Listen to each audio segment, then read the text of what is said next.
और एक बड़ी खबर ऑपरेशन सिंदूर से जुड़ी हुई कि 100 किलोमीटर अंदर दाखिल होकर यह अटैक किया गया, अंदर घुसकर मारा गया।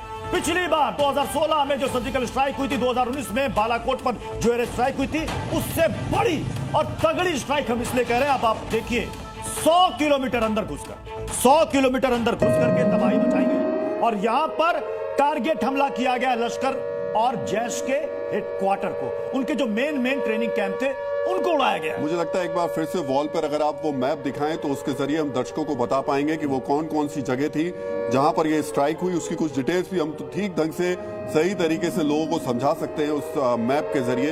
ये तस्वीरें देख रहे हैं, लेकिन उसके साथ साथ वॉल पर एक बार मैप के जरिए भी दिखाते हैं कि कैसे किन किन जगहों पर भारतीय फौज ने हमला किया और जो लश्कर और जैश के जो ठिकाने थे उनको तबाह किया।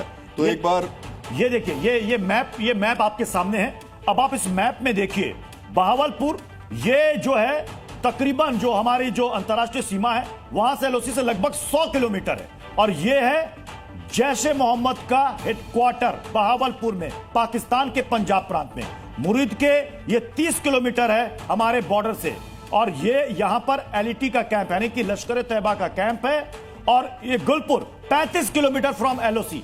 अब आप देखिए ये मुजफ्फराबाद, फैसलाबाद, मुरीद के बहावलपुर, जिस बहावलपुर की हम बात कर रहे हैं, बहावलपुर जो कि जैश-ए मोहम्मद का हेडक्वार्टर है, इसकी अगर आप देखेंगे तो ये लगभग 100 किलोमीटर बताया जा रहा है इसकी दूरी है।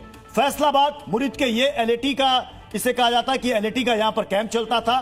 कोटली, ये मुजफ्फराबाद, यहां पर आतंकियों के ना सिर्फ लॉन्चिंग पैड थे बल्कि यहां पर आतंकियों के ट्रेनिंग कैंप भी थे और अक्सर यहां पर जमघट लगता था, तकरीरें होती थी और यहीं पर हमास की एक मीटिंग हुई थी जिसमें जैश-ए मोहम्मद और लश्कर के टॉप लीडरशिप में शामिल हुए। ये इंपॉर्टेंट जगह है, ये 15 किलोमीटर दूर है हमारे बॉर्डर से कोटली मात्र। और ये लश्कर तैयबा का एक तरीके से गढ़ कहा जाता था। इस जगह पर बहुत ही टारगेट करके जो अटैक है वो किया गया है। ये राजौरी से बिल्कुल अपोजिट डायरेक्शन में पड़ता है कोटली और बताया जा रहा था कि इसमें लगभग 50 आतंकवादी, जिस जगह मारा गया है कोटली में, उस जगह 50 आतंकवादी मौजूद थे।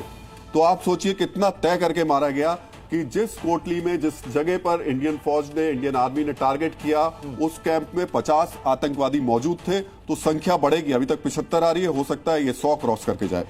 ये इंडियन आर्मी का ऑपरेशन, चूंकि तीनों सेना इसमें तीनों सेना का ये ज्वाइंट ऑपरेशन है और यहां पर जो आप कह रहे हैं कि लगभग 50 तो यहीं पर खत्म है, 50 तो लगभग यहीं पर खत्म है। यानी कि जो इंटरनेशनल मीडिया को लेकर पाकिस्तान गया था, इसी एलओसी के पास गया था, इसी पीओके में गया था दिखाने के लिए कि यहां कुछ भी नहीं है। सबसे इंपॉर्टेंट चीज एक ये आ रही है कि इस बार जो इंडियन आर्मी ने इन सारे इलाकों में टारगेट किया है, उसमें जैश-ए मोहम्मद के आतंकवादी हैं, उसमें लश्कर तैयबा के आतंकवादी हैं, उसमें इंडियन मुजाहिदीन के आतंकवादी हैं। यानी सिर्फ एक आतंकवादी जो गुट है उसको टारगेट नहीं किया है।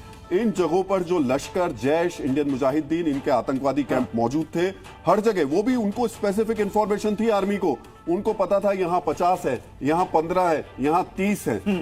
तय करके जहां पता था कि इतने आतंकवादी बैठे हुए हैं, उनको बिल्कुल टारगेट करके मारा। यानी कि पिछली बार हमने लॉन्चिंग पैड उड़ाया था, इस बार हमने जड़ पर चोट की। बिल्कुल जड़ पर चोट की है कि जड़ को जब तक आप खत्म नहीं करोगे ये फलते और फूलते रहेंगे। इसलिए जहां जहां लोकेशन, भले इंटरनेशनल मीडिया में पाकिस्तान बता रहा हो कि साहब यहां आतंकी नहीं, अब तो वहां के सूचना मंत्री कह रहे हैं शहीद है ये मैं एक चीज अपने को जरूर करेक्ट करूंगा। मैंने इंडियन मुजाहिदीन नाम लिया था, हिजबुल मुजाहिदीन के जो आतंकवादी हैं उनका यहाँ पर कैंप बना हुआ था। तो वो भी कैंप जो था वो महमूना कैंप था। ये आईबी इंटरनेशनल बॉर्डर से सियालकोट के पास में था, जो लगभग 15 किलोमीटर दूर है हमारे इंटरनेशनल बॉर्डर से। तो दो तरीके से देखा गया। देखिए, इंटरनेशनल बॉर्डर्स देखे गए, एलओसी देखे गए, जहां जहां कैंप्स नजर आए इनके, जहां जहां पता था फौज को कि यहां पर 50 आतंकवादी बैठे हुए हैं, यहां पर 15 आतंकवादी बैठे हुए हैं, यहां पर 30 आतंकवादी बैठे हुए हैं, स्पेसिफिक उनको टारगेट किया और उनको खत्म किया। यानी कि ये सारी जानकारी चूंकि 14-15 दिनों में जुटाई गई। भले पाकिस्तान बार बार ये कह रहा था कि यहां कोई भी आतंकी नहीं है, लॉन्चिंग पैड खबर भी ये आई कि आतंकियों को वहां से हटा दिया गया। ये सिर्फ और सिर्फ ये आई वॉश था, ये सिर्फ आई वॉश था दुनिया के सामने कि वहां पर कुछ भी नहीं, जबकि उसके आतंकी, और जो सबसे बड़ी बात कि ये उस जगह मदरसे मस्जिद जहां चलाते हैं, रिहायशी इलाकों में आतंकी रहते हैं। कहने को वो लिबास में रहते हैं सिविलियंस की तरह, लेकिन वो आतंकी वहां पर होते हैं और अब उन नामों का इंतजार पूरे हिंदुस्तान को है। मसूद अजहर मारा गया, हाफिज सईद मारा गया, ये खबर कब आएगी हर कोई यही जानना चाहता है। और जो लश्कर का टॉप कमांडर मारा गया है, आप उससे अंदाजा लगाइए किसका नाम हो सकता है। देखिए, हाफिज आज नहीं मारा गया तो कल जरूर मारा जाएगा, ये तो आप तय मान के चलिए। लेकिन मसूद अजहर की खबर आ सकती है क्योंकि जैश ए मोहम्मद के हेडक्वार्टर पर आर्मी ने टारगेट किया है। रफाल पहली बार जिसकी बात लगातार हो रही थी, उस रफाल का इस्तेमाल जंग इस हमले में किया गया। स्ट्राइक में हो गया जी, इस स्ट्राइक में हो गया। पाकिस्तान पर जिस मिसाइल अटैक का दावा किया गया उसका नाम है स्कैल्प मिसाइल। आखिर हिंदुस्तान का यह ब्रह्मास्त्र कैसे दुश्मनों के लिए